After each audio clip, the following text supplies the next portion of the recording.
Okay, I think we should go ahead and get started. I'm sure we'll get more people joining in. We had quite a few people signing up for this. So my name is Dave Peaty. I am on the board of PPN. We are doing these noon Zooms. We're trying to do about once a month, and for the next couple of months, we're having sort of a series within that called Best Practices, and we're really fortunate to have David Zielonka here. David Zielonka was uh, a board member and president of PPN for a long, long time, and somehow extracted himself. I don't know how we let that happen, but we did. Anyway, I've known him for almost as long as I've been in publishing. I met him when I took over his job a long time ago. We won't even talk about where that was. Um, but I'm really glad that I got reconnected with him when I joined up with PPN as well. So I won't do a lot of preliminaries. You have the basic information on him. He's currently the director of EDP, Editing, Design, and Production at Stanford University Press.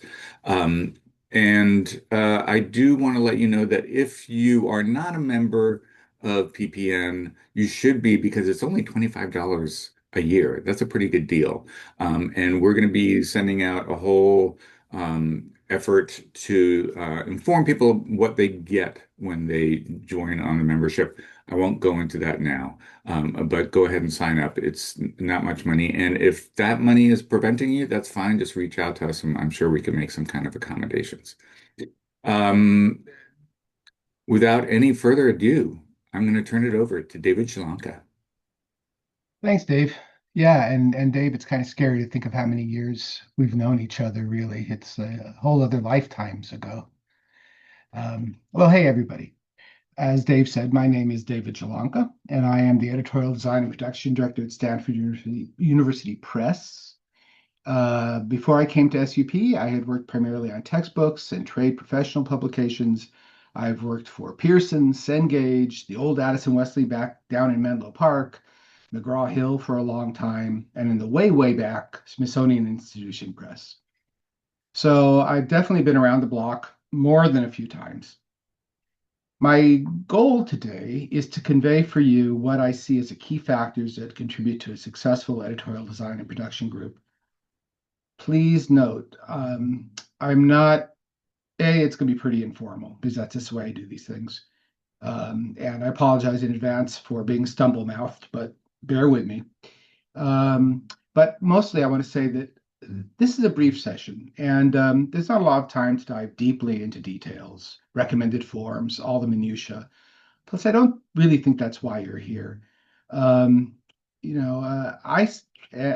also I strongly prefer to use the Q&A session as a really, in a way, the major component of a presentation like this. I think it's that conversation that takes place after the presentation, where in many ways the meat of the learning takes place. And finally, you'll find I'm going to, pardon me, got a little confused there. I'd like to focus on the bigger picture items that must be considered as you develop your procedures. That's what this is about. It's not the minutia. In my opinion, the success does not primarily come from what exact form or process you're using or is being used, but instead from a deeper and commonly held understanding of the goals of your company and your list. It comes from the team of people who are able to effectively work together toward that goal. The details are born of those foundations. So I'm going to emphasize that learning part of it, that part where you figure out what's driving your process. And my last thing is a bit of a plug for PPN, but even broader than that. And it's especially since, I imagine there's a lot of new folks here, and I really consider groups like PPN as essential to your evolution, not just as a professional and a learning person, but of your evolution of processes and standards. Nothing you face within your press has not also been dealt with at another press. One of the great things about what we do, this industry, is the overall collegiality between publishers. Take advantage of that. Don't go it alone. Quick aside, one of the things I really appreciate about being part of the university press world in particular is that there's this open line of communication between colleagues. It's just a wonderful feeling, and it becomes it takes what we do as a living, it takes it up to a level of community. I think that's what PPN provides, and that's what we should strive for. So anyway, all the niceties aside, let me proceed. There. So here's what we're going to cover today. I'll briefly talk about what EDP is. I'm willing to bet that 99% of the people here are already within an EDP group. So I'm not going to spend a lot of time on that. I'll discuss what I consider to be the essential factors or questions that you really need to ask before you can establish standards for your department. Then we'll discuss establishing standards, briefly discuss measuring success, and I'll provide what I consider my personal list of best practices. And then hopefully we can have a very lively conversation after that. Let's see if I can work this thing. There it is. Okay, so the elephant in the room, the AI. I am going to confess that I was asked to add this item to the presentation. I have to admit that I have become that proverbial old man yelling at the AI kids to get off his lawn. Please take what I'm going to say next as strictly my opinion. What I'm not saying that AI does not have a place in what we do. It is to say that what we do is focus on the human communication of facts, ideas, stories, images, opinions, and more. This requires an essential role for human eyes and minds. If you are interested in pursuing the role of AI in EDP, and you should pursue it, you should, I would recommend that you identify those tasks that require a collation and or review and analysis of complex data or quantifiable facts and details. Keep the creativity in the hands of the people. For example, of what can be useful, I know of some who are experimenting with AI for the more mechanical aspects of copy editing. This can be useful in allowing the copy editor to dig deeper and not spend as much time on the basic grammar. But it also, frankly, for books that don't require much of an edit, it can save you some money. So I know the copy editors out there want to scream at me when I say that, but there are aspects of it that can be useful. On another note, we were recently visited by two Stanford students who have developed what appears to be a decent indexing tool. It allows for you as the person building an index to really set standards and set what you want to see built. But it plays a big role, and I think it can be quite helpful. We have not really dug deeply into it yet, but it's in our plan to do so. And finally, what I've seen is that AI can play a role in some of the quality control aspects of things like EPUB production, searching for particular tags, order of tags, things like that. Our guru in such items at Stanford has used it very effectively. But finally, please note that these examples are simply sophisticated tools that require a human being to review the work and ensure the success of that tool. It's not, in my mind, it doesn't replace what we do. So, moving on. So, what is EDP? The basics. Oh, sorry about that. There we go. So this is a highly generalized view of what EDP is, and it's missing all those arrows that fly back and forth between the various groups and between our core departments of acquisitions, marketing, finance, sales. In my opinion, and I drew it this way on purpose, because in my opinion, EDP does orbit these other roles in that our standards and processes support the strategies and needs as defined by these groups. We need to understand what they need, what the press's needs are, and work toward those things. Aside from the usual, forward-moving arrow of editorial moving manuscript to production, production taking design and editorial work and turning it into a book and sending it to the manufacturing people to print that book or create the EPUBs. Aside from that, there's arrows flying across this thing. We all know as we work on projects, questions come up and you have to go back to acquisitions to ask a question. You have to go to design because something needs refinement. There's a constant conversation happening for many, many books that we work on. And as I said before, I'm going to be harping on effective communication and mutual respect in this presentation. And that is because without it, this process will just break right down. We really need to work together to make this happen. It's a communal effort. So, where do we start? What questions do we want to consider? What areas do we want to consider having an understanding of before we build actual standards? So, before we address that physical structure, let's focus on the people doing the work. These folks need to be able to communicate and treat colleagues and outside partners with respect. Meeting these basic needs allows for the group to maintain consistent performance and to rise to the challenges that may come up. In my opinion, maintaining a reasonable and humane environment is a co-equal part of the hard and fast items, such as delivering the book on time or within budget. All these folks involved need to possess a common understanding of the press's goals and needs. One way of getting there is by spending time asking key questions, the answers to which will help you shape your workflow, processes, and standards. Some of these questions are as follows. What is your author pool? Are you trying to ensure that authors return to write for your press, or are they work for hire folks who can be treated more like employees? Do they have relations with others in your category areas that might impact your ability to sign other authors? In terms of cost and schedule, are you producing easily repeatable publications, or are you working on one-offs that command a higher price, a greater value in the market? I would recommend that you spend time understanding your press's P&L statements so that you can develop rates that work for your books. This may sound like rates and timelines.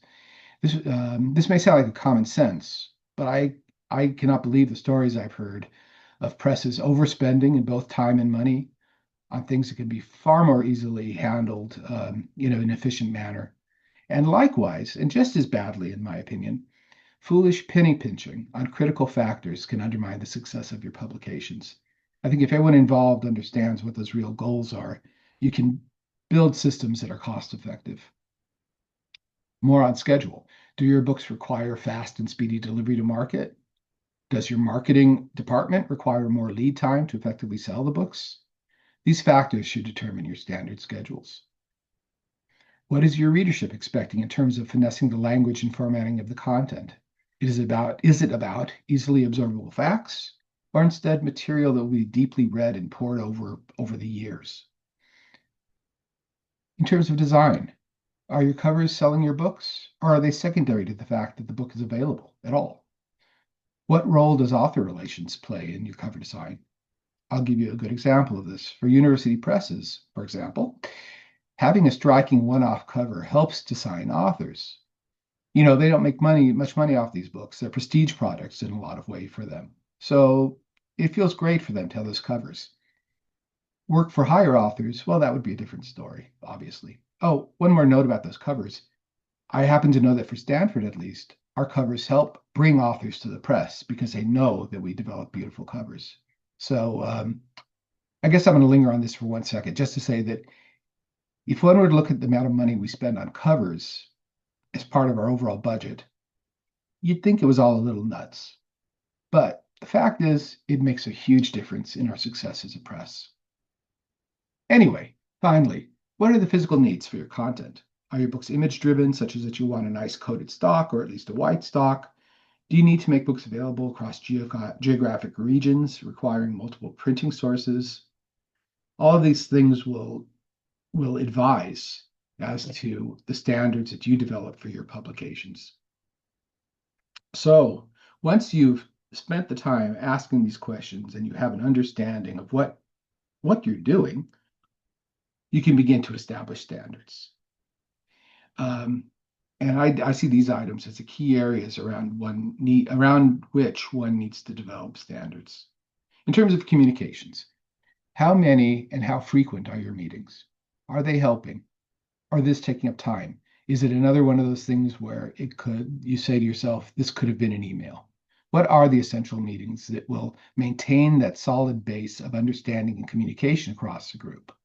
And I'll add one more thing about that from experience that I've had. Bring some warmth to these meetings. I know this sounds terribly human and soft, but we're working together here. And it's so much better when we're connecting as people throughout the process. Anyway, that's just my pet peeve. In terms of your author relations, Who's communicating what to your authors? Are critical items being communicated in a consistent fashion more than once by different author partners? Essentially, what information do you want to clearly share? Who's best to share it? And how often should it be shared?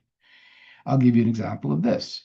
We all we all fight against the big author rewrites or revisions in copy editor pages. It's part of the bane of most of our existences. So at Stanford, the acquisition editor raises it several times with the author.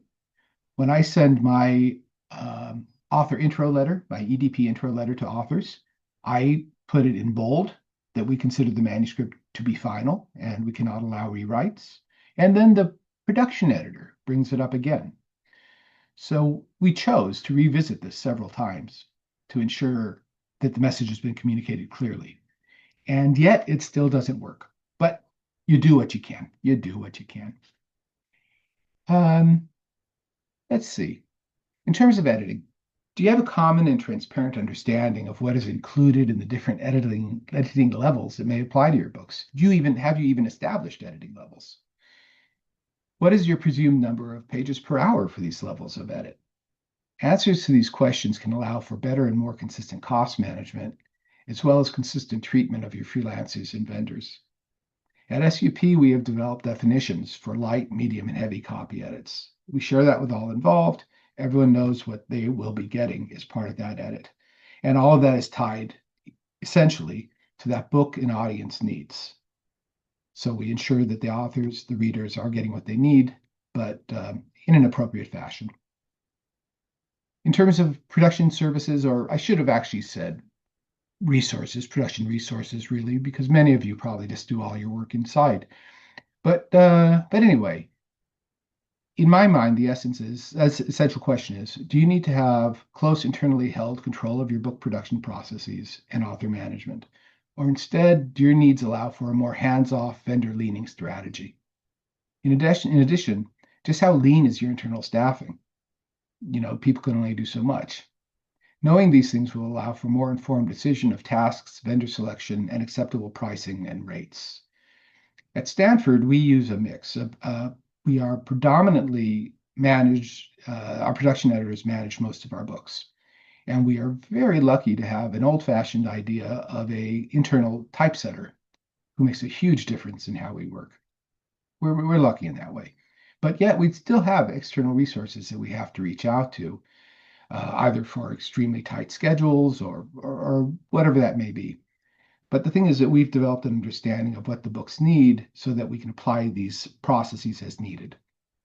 And then finally, in terms of design, do your books require specialized custom design approaches per title? Perhaps your text can be systematized with repeated formats and templates, but your covers may require individual care, which is more the Stanford model. But again, by asking yourself, what do the readers need? What does the market need? You can develop systems around this that will be cost effective and productive. Let's see, let's talk about measuring success. So these are pretty basic items I have down here. I imagine you're looking at this and saying, duh. But I'm going to state the obvious. Books are not widgets. They are human-based at the core, in that the human is generating the material, which will hopefully differ in substantial ways from what other authors deliver. Authors are also human in that the act of managing them requires finesse in differing styles and manners. I say this because in my mind, all the efforts that I've seen to apply something like Six Sigma, Agile, Lean, or other systems can miss the point of what we do. I take a humanitarian stance when it comes to all of this. I feel that one should measure success across standards that accept the inherent inconsistency of content across our lists and those creating that content. Blaming is no good. What does it do? But you can take what you learn from those mistakes and apply them to improving your process. So having said that, the obvious clear measures of your program and your department and your structures are you meeting the publication dates? Are you finding that you're missing dates? Or are you meeting them? Managing costs. Are you coming in on budget? Satisfying authors. Do you get positive feedback? Do they want to sign with you again? Are they encouraging others to sign with the press? Are you meeting the reader's needs? A little harder to measure. I guess you can measure that in terms of sales, but nevertheless, are you meeting them? Team relations. Do you have a group that works well together? Do you find people can talk to each other? Do you find that people reach out to each other? Because if not, all these other factors, even though you're meeting them, there's still something wrong with your system, and you need to revisit it and think of what you can do to fix it. And attached to that, employee pride and satisfaction. I can't say enough how, in the departments I've managed at least, that has been a point of very high point of importance. So, after all that, here are what I see as really broad but very important best practices. And they're kind of soft, I admit, but um, so develop a common understanding of your press's goals and needs. As mentioned before, understand your P&L, understand what your author needs are. Make sure that that is communicated across the groups. Make sure that people understand what that is so you're working together to make them happen. Then develop commonly understood standards that meet those needs, guidelines, schedules, all of that. But they have to be built upon the understanding of the goals and needs. Third, continually question those understandings, those standards with an open mind. As I said earlier, errors will happen. When they happen, it's not an opportunity to blame or to criticize. It's an opportunity to learn, adjust the process if needed, as necessary, and move on. Maintain consistent and effective communication both within and across departments. I just think this is the heart of all of it. If anything, this is the heart. I don't know what more I can say about it. Treat all team members as professionals with a stake in your press's goals. The newest assistant in your group is still playing a major role in some way in what you're doing. Treat everyone with respect. And finally, be kind and thoughtful to all involved. You know, I've loved working in publishing. I absolutely do love it. Um, but in the end, it's not really the books that have really made all the difference. It's the people. How have I worked with people? How have we worked together? How have we jointly made these things happen? So with that, I'm done. I do have my email address here, so feel free to reach out if you wish. But that really is the close of my presentation, Mr. Petey. Thank you. Thank you. Please, Peter Goodman has led the charge, but put any questions you have in the chat, and we will try to get to those. As David said, this is a pretty light brush that he wanted to paint, and he's really looking for this Q&A as a way to get into some of the meat of this. I've got a couple of questions saved up, and I'll start with, I think, one of the toughest roles that someone in your position has, which is, you're the director of EDP, so it means that you're on sort of that management staff, and so you can have some very hard requirements coming down to you in terms of things like this is the budget that we have, this is what we need to get done with these resources, and then you're also hoping, that you can communicate with your team and be their advocate. So you're advocating for both not only your team, but you're also advocating for the decisions that you have made or that have been presented to you. And I guess there's not a specific question here, but how do you manage that part of the process? Which, and this is obviously not unique to EDP, but it's a little more complicated with EDP because I think you have a pretty big team with pretty different interests, right? Editing might have different needs than design and production. That's a really good question, Dave. Really good question. It does really speak to the heart of my role. Um, there's a few things that I think are critical here. One is transparency. As much transparency as one can bring to the conversation. It's absolutely critical. I have certainly had many circumstances where I've had to come back to my group and say, we have to do X or we have to do Y. We have to make the schedule no matter what. And and I'm always clear as to why it's happening. Almost too clear. I will even admit that it's a mandate that I don't really see the sense in, but yet it has been laid down and we have to meet it.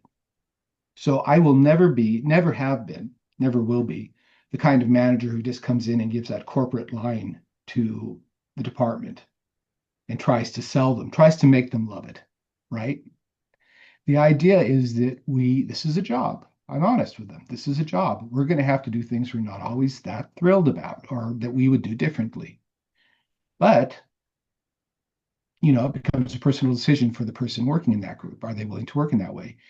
Um, but by treating these people with respect, by saying, yes, this is why we're doing it, or clearly stating why it really is a good idea, even though why it's a good idea for this reason, even though it may not seem to them a good idea, um, is just key to the whole thing. Then people can move on. They do their jobs. In my experience, if you're clear with people, if you understand why it's being requested, um, uh, they will support it. Now, the other side of that is one has to hear the voices of their staff. In my role, I'm talking about my role right now. And if something is truly impossible or just true problematic, in that situation, you have to choose to be an advocate for your group, for your department, for what you're doing, and bring it back up. And sometimes have the hard battles. You may not win, but you can usually end up with some sort of compromise situation where something works. So in essence, what can I say? It's that transparency. It's that being willing to listen to all parties involved, um, and being part of a team. Again, I'm talking about my position here. I'm not talking about I treat my role as being part of the team. Yes, I'm leading it. I jokingly refer to what I do as air traffic control because like there's all these things happening and people are trying to make them all happen, but you're there looking at it saying, yeah, but this plane needs to land first. We're gonna have to have that one circle a little longer.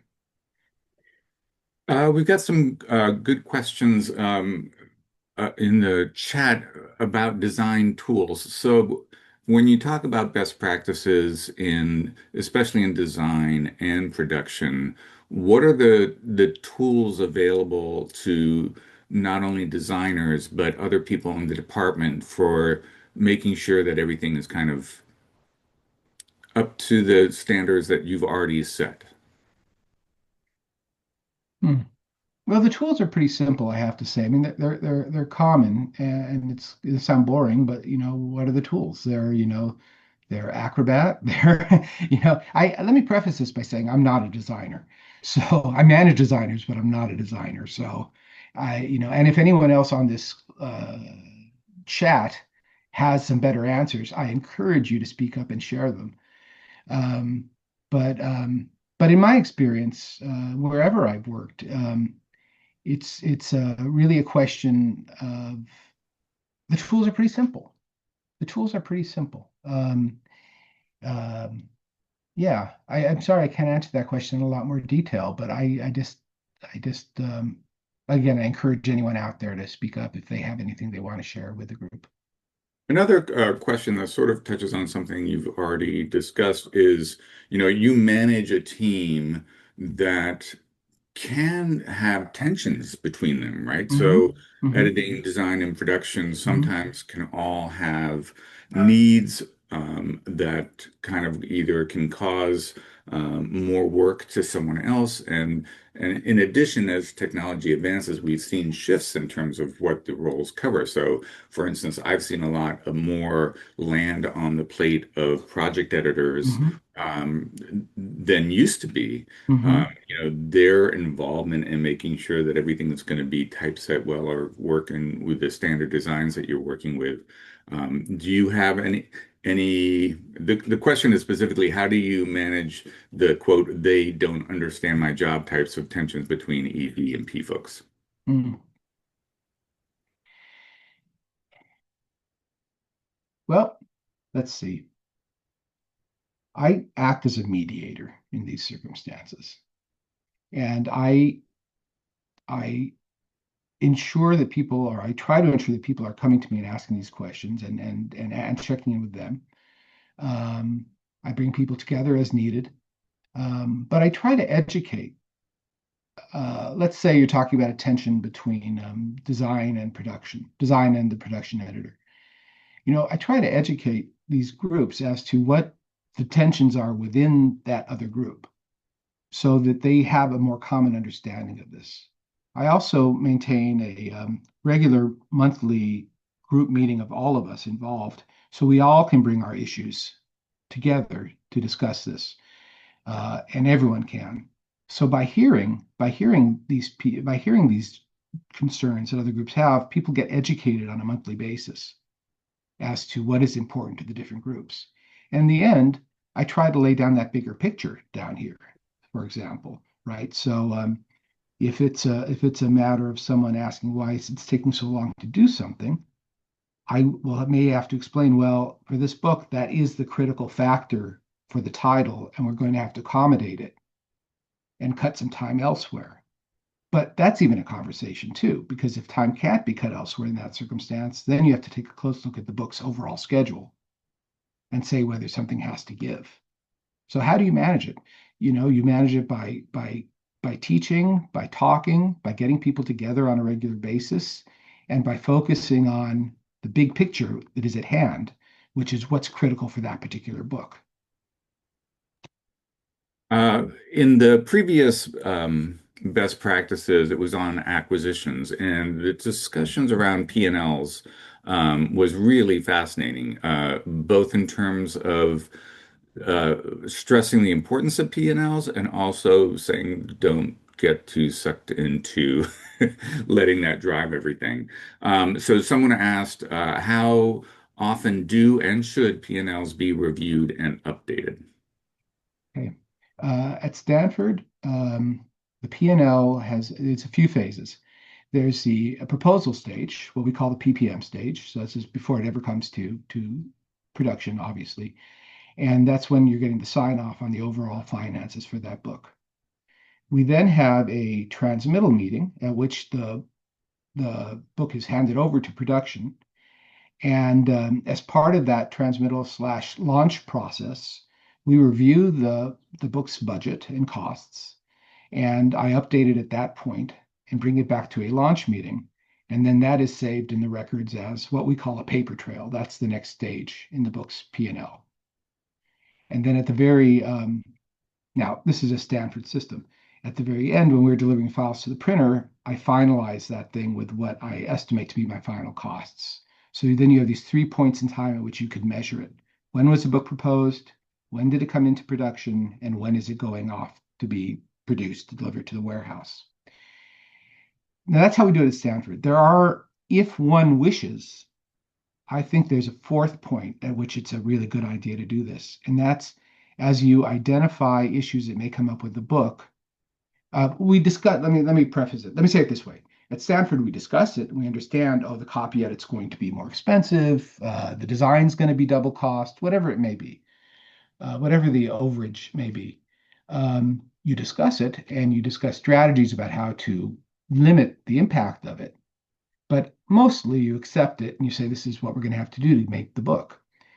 Um, in my opinion, that's a good point for any press to also revise it and say, all right, based on these facts, this is our new budget. The reason I say that is because if you're only using the launch transmittal and the finalization of the book, um, well, you could be, thankfully, it's not too often the case, but you could be way off. And it's not exactly really, I don't know, fair is not the right word. Yeah, it's not a fair measure of the production department's success in doing the work by doing that because it's 99% of the time it is not anyone's fault that that happened. It is just a matter of something in the content or something about the author's work or the decision around cover design that will drive that overage. So I think it holds up for better accountability for all parties if there's a fourth stage. But at Stanford, It's those three stages that we use. Do you ever do, or would you recommend a postmortem on a book project? Kind of taking a look after the fact and say, here's what happened, and here are the successes, and here are the problems that we encountered, so that we can kind of learn from the process. Absolutely. Absolutely. As I noted earlier, um, mishaps are learning experiences. And if it's a big enough mishap and involves enough parties within the team, I do think it's good to sit down and say, what happened? What can we learn from this? But not just, again, not to point fingers, but to say, what broke down in our process? What didn't we know at the start that we should have known? And how could we have known that? What didn't we see in the manuscript when it came in? And how could we have seen that? And then you tweak your processes. If it's often, most of the time these things come up, they're one-offs, right? And those one-offs, well, why are they worth really discussing? It happens. But if it is something that points to potential improvement in how you do your work, I think it's worth the time having a postmortem discussion. Yes. Okay, we have a question from Angela. Let's see. We're I I generally, just I go just ahead. unmuted. Can I go ahead and ask, or how do you want to do this? We're trying to do it in chat, but why don't you go ahead now that we're on? Okay. Um, I've been in the publishing industry for books and magazines for a really long time, and one of the most persistent problems I've encountered across a team, and I'd love it if you could address this, is that not all the team members are actually on the same level. And I've had so many instances where the person who's creating a bottleneck for the rest of the team is actually at a higher rank Hmm. in a in a structure.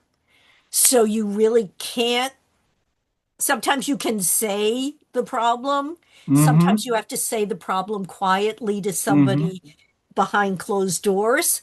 Hmm. And that is so often a deadline issue because the person who is messing up everything is nobody's got teeth to enforce anything with that person. So I'd love to hear how you address that because that is an interpersonal problem that has been an issue in my very long career in this Yeah. situation. Thanks so much. I'm going to mute now. Okay. Well, thanks, Angela. And amazing. That's never happened to me in my whole career, ever.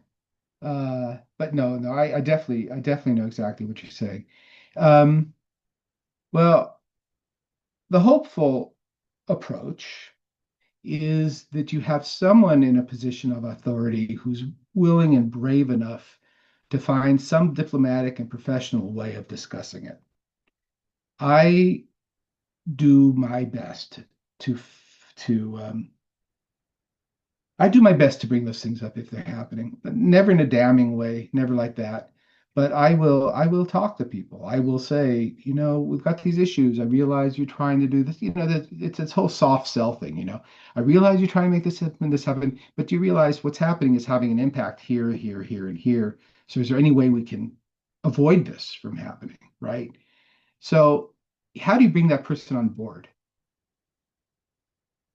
Now, having said that, sometimes you cannot do that. You cannot bring that person on board, and it's not going to change. I know that happens. So I don't know. At that point, if the person is of a high enough position, what do?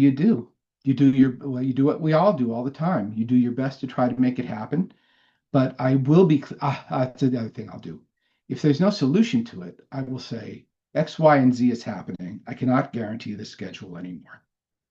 We're continuing to do everything we can to make it happen, but please be aware that this schedule is now in danger. Or we're going to spend more money on this book than we intended to spend. So though it may not be a problem that can be fixed, it can at least be communicated in a fashion so that it's not a surprise to everyone, and that you, not you, your department, everyone has that sense of, I don't know, human dignity, that they've been heard, that this is a problem. Sorry, that doesn't really solve the issue, but I know that's one of those things. It's sort of the constant unsolvable when we deal with power dynamics like that.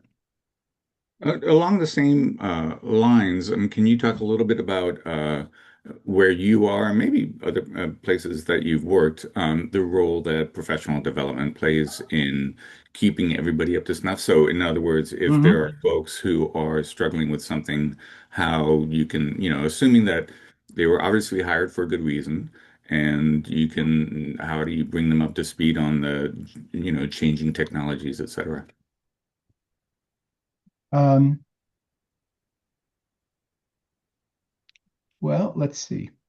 I think the professional development's absolutely critical. Of course, when I was on the PPN board for like 13 years, so clearly I must have felt that at some point in my career. Uh, but well, I think it really falls on the manager to encourage people to take classes. Most companies have some sort of training budget. At Stanford, we have something called a STAP fund, which is a staff development thing, and you're given $800 a year to use for professional development. And how does it come up? It comes up in maybe the review processes where you talk to someone and say, "I'd like you to take a class in this so that you can become stronger in this area." I've used it in terms of hiring new people. I had a new PE who we hired who was just perfect in like 90% of the way there, but needed to have stronger knowledge of the copy edit process. So when she was hired, she went and took the UC copy edit certification course. Um, right now, as so many people are dealing, a good example would be what's happening with accessibility and EPUBs.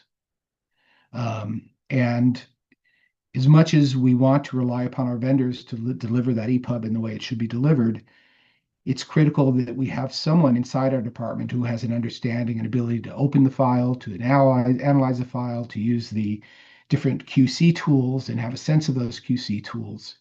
So in that sense, what I'll do is find good. I haven't found too many great courses on this, but there's some very good websites out there that give good backgrounds in this. Plus, we are very again lucky at Stanford to have this really wonderful tech guy, guru, I call him, who really is very clear, and he's pointed us to the right tools. But yeah, I think bottom line, I think it's essential.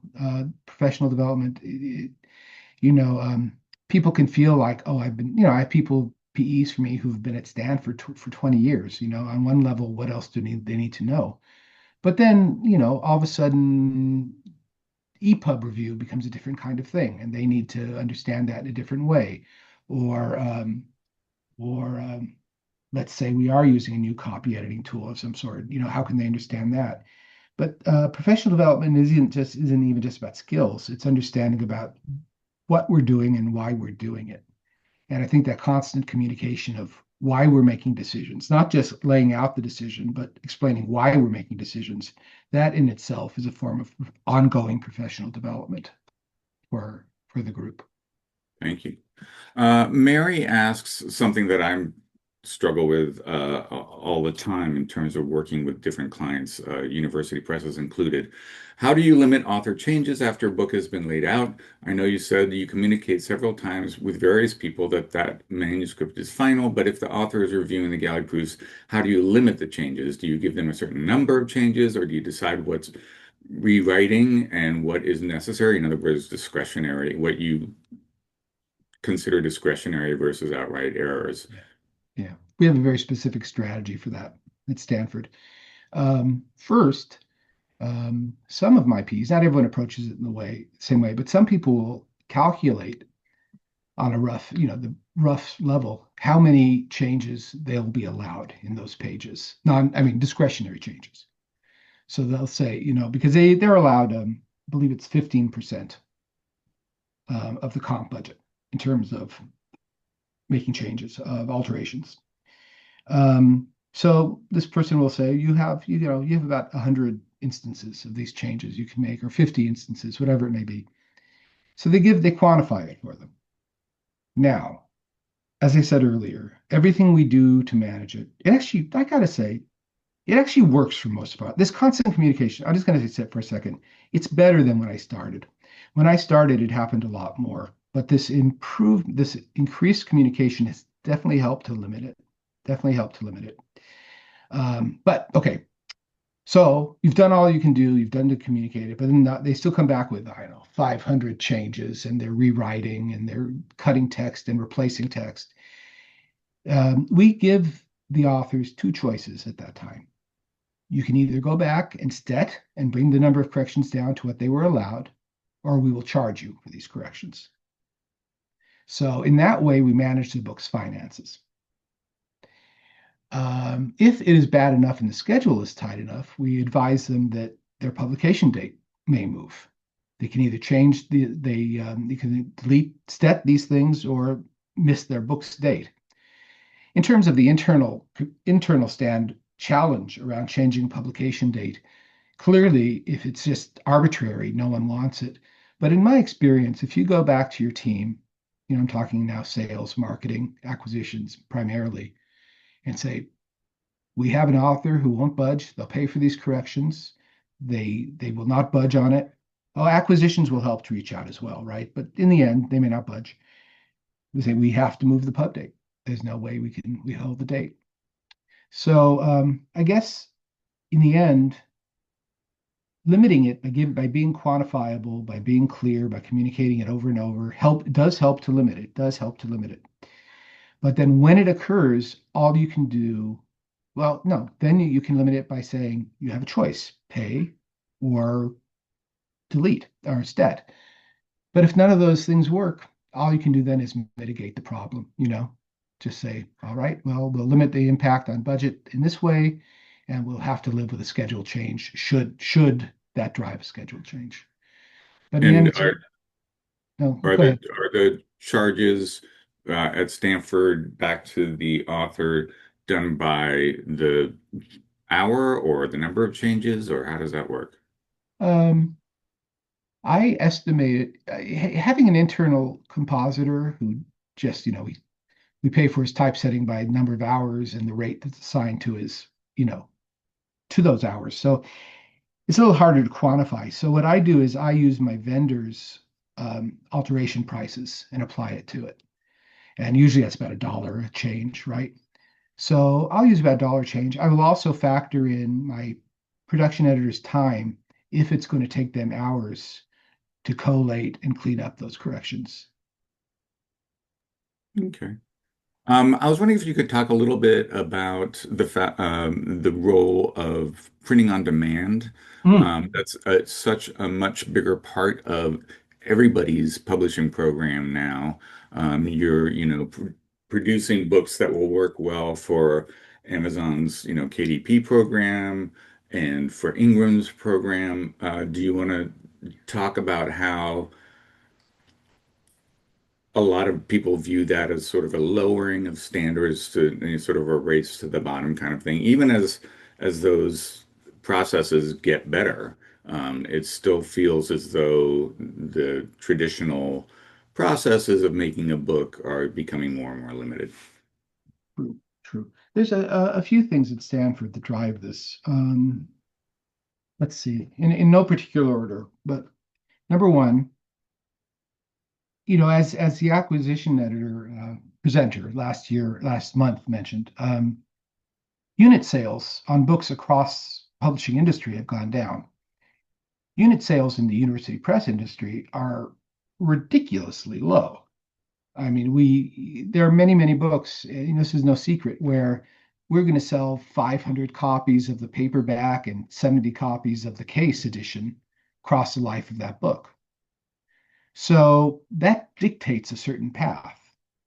You're not going to go to a web printer for 500 copies. You're not going to go for the highest quality printing. You have to find an economic way to do it.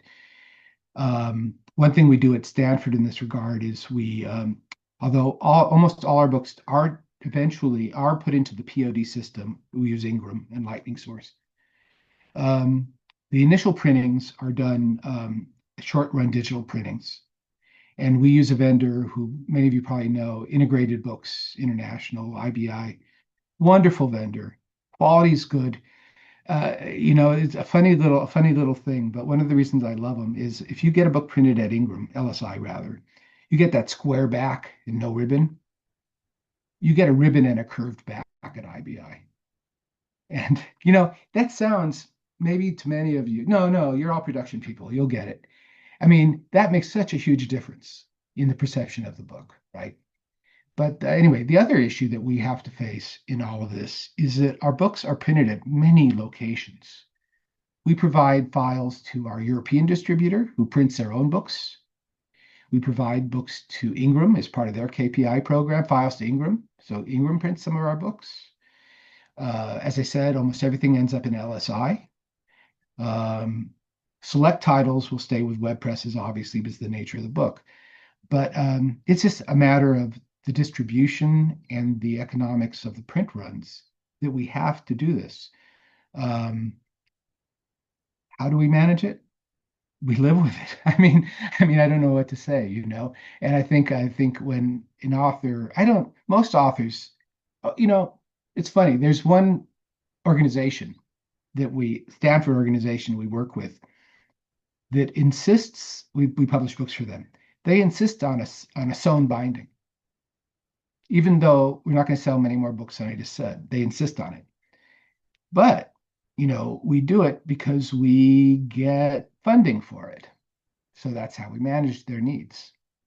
So again, for me, it's this matter of transparency across all forces, right? Someone says, well, I want to submit a sewn binding. Well, you say, well, I'd love to do it, but, and you get funding for it. So thankfully, that's part of the way University Press world still kind of works. Of course, the funding issues for presses have made it more difficult and for authors. But I was very much against the whole digital POD thing, but it's gotten a lot better. It has really gotten a lot better, and it's perfectly suitable for so much of what we put out there as publications. You talked a little bit about bringing warmth to meetings and to the team as a whole. There are inherent tensions between EDP, as we've discussed a little bit.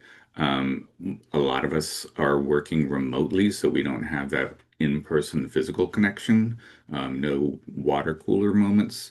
And, we've talked a little bit about sort of standards kind of being lowered as we're asked to do more with less. Um, those are all pretty hard uh, pressures in terms of trying to build a team together. Do you have any sort of specific examples of the kinds of things that you do to bring warmth to the team and make them feel like they are a team, even when they don't see each other sometimes? Mm-hmm. It's yeah. I I I ask people how they are. I encourage people to speak up. Like we go into a weekly status meeting, for example, every Tuesday, and those things are so boring. And frankly, half the time I wonder whether we even need them. But a lot of my team is remote, including me, and it gives us a chance to check in. Like, what did you see this weekend? What movie did you see this weekend? How are you feeling? How are your kids?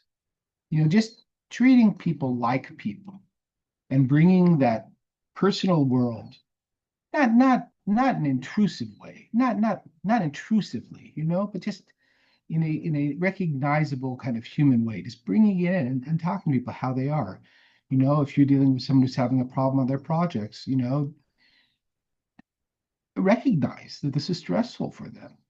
Don't just say, well, get over it. You got to make it happen. Recognize that it's stressful for them. I think that many ways, this is the job of the director of the press, the director of the department. That person is going to set a tone for your group. And that's one of the most important things a leader does, is set a tone for that group. If the leader acts as if they don't want to talk to anybody, they don't want to hear from anybody, you are not going to have people who want to share, who are going to feel a part of the place. If a leader acts like they genuinely like people and want to connect with people, even if you're kind of a loner and you have to force yourself to do it, it's going to change the tone of the group. Thank you. We're getting close to the end of our time. But one, Jenny asks, how often do you use special treatments, like you were just talking about the rounded backs and ribbons on your book covers? And how do you decide which covers get those treatments? It sounds like you were saying basically the ones where they bring money to the table for it. Um, That's definitely true, but also, it depends on it. The content drives it, right? So one of the things that almost all our books are one color, black, black and white, right? Um, but we do also have a good number of books where we will have select pages printed in color because there are images that are required to be seen in color. For those books, we do ask the authors to bring some amount of money to pay for the manufacturing process. And we've identified, again, that IBI group I mentioned before, integrated books. There's a couple other people who do that too. Well, they'll charge you per color page rather than throw it on a four-color press and charge a full four-color printing price. So that happens fairly frequently. We don't see a lot of special cover treatments. We just don't. Occasionally, we have a book we're producing right now, which is a business title, and it had special needs, and the authors brought money to the table. And that book has really beautiful French flaps, paperback, lovely French flaps, and it's a lovely book. Um, but given our subject areas, there aren't a lot of books that require special treatments. They're very few. Thank you. Um, let's see, we're at 12:58, so we don't have a lot more time left. But one of the big issues, I think, and one that's handled differently at so many different presses, including across university presses, is the decision-making process around cover design. Mhm. So specifically, what are the best practices in terms of getting cover Mhm. designs produced and uh, designers not feeling like they're just being asked to lay out a cover design that's doesn't make any sense. Absolutely. So, yeah, we've had a long history of trying and eventually succeeding in improving our cover design process and cover approval process. We have an outstanding art director, uh, brilliant eye. She's brilliant.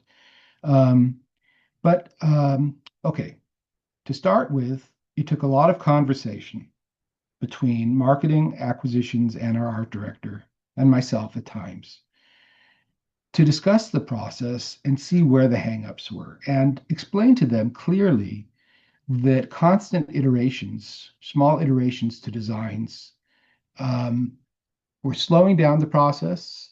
I should say one other thing. My art director has a ridiculous workload. She manages a production of 140 plus, she art directs 140 plus books a year, one person. So we have to have efficiencies built into our system to make that work. So we have set certain limits.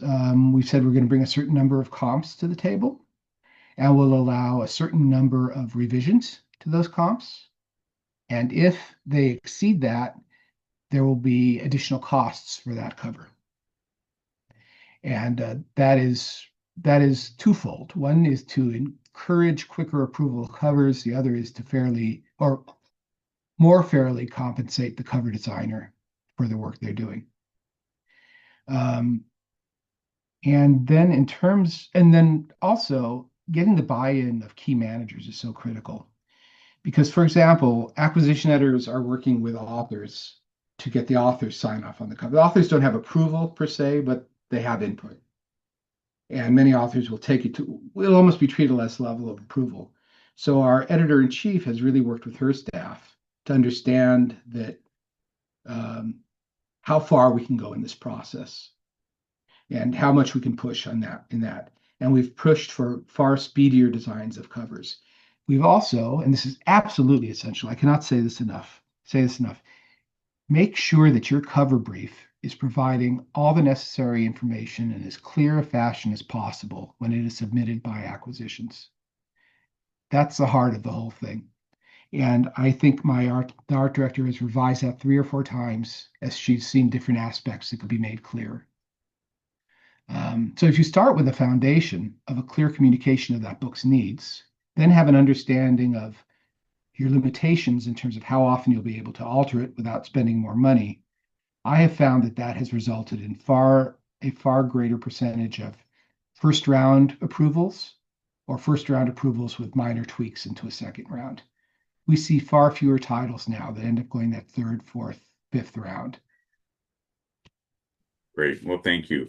We're past the hour now. There are a lot of questions in the chat. I know people were hoping to get some sort of response about various kind of tools. And one of the things that I'll speak with David about is he, for instance, mentioned the editorial standards, the levels of copy editing that they have at Stanford, maybe some issues of finding out about scheduling software and that kind of thing, basically project management.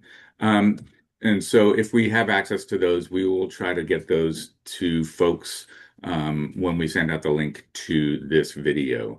But we're out of time. Thank you all for attending, but especially thank you, David Z, for sharing your insights and for this presentation. Really, really wonderful and wonderful to see you My again. pleasure. My pleasure, Dave. Thank you all. Thanks, everybody. Bye bye. Bye.